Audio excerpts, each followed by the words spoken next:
Արտահոսք հետքերով սովետական բազմակ շենքը 5-րդ հարկում ենք ըստ երևույթին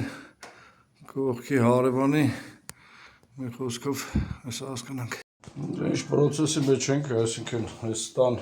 կողագծերի վրա ենք կասկածում, դեռ հաստատված չի, անցել ենք փորձարկումների, հիդրոխցանով կողագիծն ենք խցանը ուզում ենք հասկանանք, նախնական տեսախցիկով դիտարկելով խցանված էր խիստ գիծը դեպի խոհանոց, այսինքն այստեղից հետո պատի հետևից ննջարանն է, ննջարանի հետևը թեքվելով խոհանոցն է,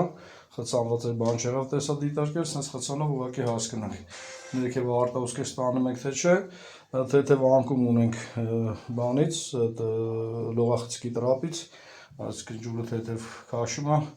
սպասենք տեսնենք ներքևը արտահոսում է։ Հավանական արտահոսքը այս բնակարանից դեպի սրա ներքևի տունն է,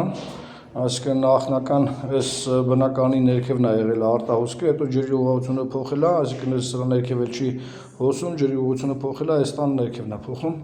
հոսում։ Ջրի ուղղությունը փոխեց, այսինքն 4-րդ հարկում ենք այս բնակարանն էր հոսում, հոսել էր առաջ այս բնակարանից, հիմա ջրի ուղղությունը փոխեց, այսինքն նախնական հոսել էր ստեղից, հիմա խցանով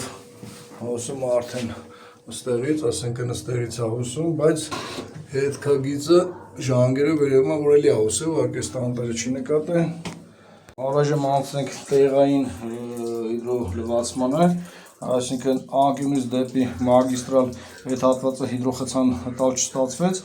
այս հատվածում հիդրոխցան տվեցինք այս կողմ եկող գծերից, այսինքն ներքևը արտահոսեց, այս հատվածը հիդրոխցանը ստուգել չի լինում,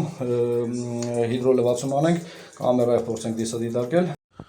Դե ինչպես բարդույթով հիդրոլվացում արեցինք բոլոր խողովակները, այսինքն այստեղից ավելի շուտ խոհանոցից դեպի բաղնիքներ, անցնենք տեսադիտարկումների։ Դե ինչ